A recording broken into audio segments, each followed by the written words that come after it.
Praise the Lord. கர்த்தரும் இரட்சகருமாகிய இயேசு கிறிஸ்துவின் இனிய நாமத்தினாலே உங்கள் அனைவருக்கும் என் அன்பின் வாழ்த்துக்கள். இந்த புதிய நாளை காண செய்த தேவனுக்கு ஸ்தோத்திரம் உண்டாவதாக. கர்த்தருடைய கிருபை உங்கள் அனைவரையும் சூழ்ந்து கொள்வதாக.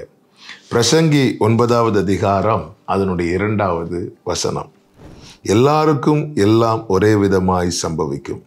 சன்மார்க்கனுக்கும் துன்மார்க்கனுக்கும், நற்குணமும் சுத்தமும் உள்ளவனுக்கும் சுத்தமில்லாதவனுக்கும், பலியிடுகிறவனுக்கும் பலியிடாதவனுக்கும் ஒரே விதமாய் சம்பவிக்கும்.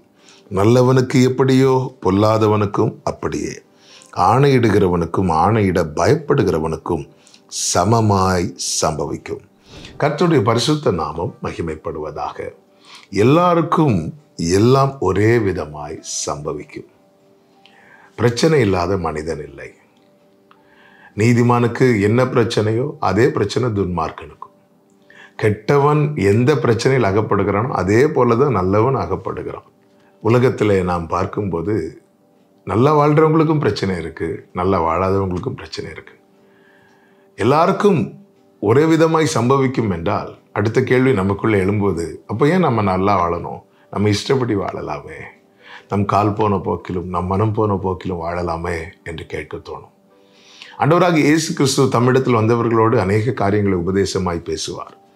பேசிவிட்டு சொல்லுவார், நான் சொல்லி இந்த வார்த்தைகளின்படி கேட்டு அவைகளின்படி செய்கிறவன் எவனோ அவன் கன்மலை மேல் தன் வீட்டை கட்டின புத்தியுள்ள மனுஷனுக்கு ஒப்பிடுவேன் என்றார். நான் சொன்ன வார்த்தைகளை கேட்டு அவைகளின்படி செய்யாதவன் எவனோ அவன் மணல் மேல் தன் வீட்டை கட்டின புத்தியில்லாத மனுஷனுக்கு ஒப்பிடுவேன் என்றார். சொல்லிவிட்டு சொல்லுகிறார், பெருவெள்ளம் வந்து மோதி அடித்தது. ஒரு வீட்டை அல்ல, 2 வீட்டை. வார்த்தையின்படி கேட்டு செயல்படுகிறவனையும் பெருவெள்ளம் மோதி அடிக்கிறது. வார்த்தையை கேட்டு செய்யாதவன் வாழ்க்கையிலும் பெருவெள்ளம் மோதி அடிக்கிறது. அப்படி என்றால் நமக்கு எழும்புகிற கேள்வி, நல்லா கர்த்தருடைய வார்த்தையை கேட்டு வாழ்கிறவன் வாழ்க்கையிலும் இந்த வெள்ளம் மோதி அடிக்கிறதே. வார்த்தையின்படி வாழாதவன் வாழ்க்கையிலும் அதுதானே, அதே பிரச்சனை தானே வருகிறது. உண்மைதான், 2 பேரும் சந்திக்கிற பிரச்சனை ஒரே பிரச்சனை.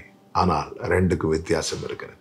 என்ன வித்தியாசம் என்றால், கண்மலை மேலே வீட்டை கட்டினவன் வாழ்க்கையில பிரச்சனையை அவன் மட்டுமல்ல சந்திக்கிறது, அந்த கண்மலையும் சேர்ந்து சந்திக்கிறது. கண்மலை யாரு? கிறிஸ்து. அவருடையவர்களாய் இந்த பூமியிலே வாழ்கிறவர்களுக்கு பிரச்சனை கிடையாது என்றல்ல, அவர்களுடையவர்களாய் இந்த பூமியிலே வாழ்கிறவர்களுக்கு வருகிற பிரச்சனைகளை அவர்கள் மட்டுமல்ல எதிர்கொள்வது, அவரும் அதை எதிர்கொள்ளுகிறார். ஆசா யுத்தத்துக்கு போகும்போது தேவனிடத்தில் சொல்லும் ஒரு வார்த்தை உண்டு, பலன் உள்ளவனுக்காகிலும் பலனற்றவனுக்காகிலும் உதவி செய்வது உமக்கு லேசான காரியம். நாங்கள் உம்மை சார்ந்து வந்திருக்கிறோம். கர்த்தரை சார்ந்து நிற்கிறவர்களுக்கு யுத்தமே வராது என்றல்ல, யுத்தம் வந்தாலும் கண்டிப்பாக அந்த யுத்தத்தில் ஜெயம் உண்டு. போராட்டம் வந்தாலும் கண்டிப்பாக அந்த போராட்டத்துக்கு முற்றுப்புள்ளி உண்டு.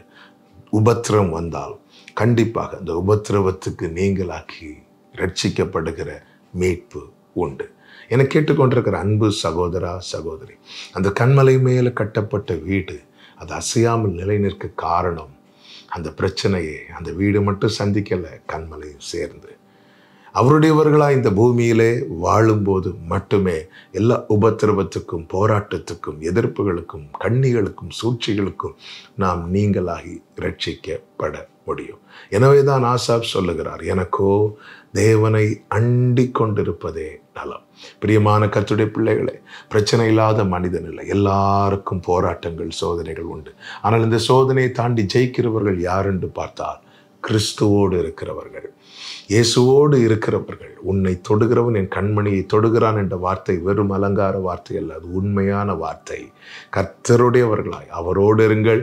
எல்லா சோதனைகள் எல்லா போராட்டங்களிலிருந்தும் கர்த்தர் உங்களை விடுவித்து முன்னேறி செல்ல கர்த்தர் அனுக்கிரகம் செய்வாராக. ஜெபிக்கலாமா? எங்கள் நல்ல தகப்பனே, இரக்கமுள்ள தேவனே, எந்த போராட்டம் சூழ்நிலையானாலும் உம்மோடு இருக்கிறவர்களை நீர் காத்துக்கொள்வீர்.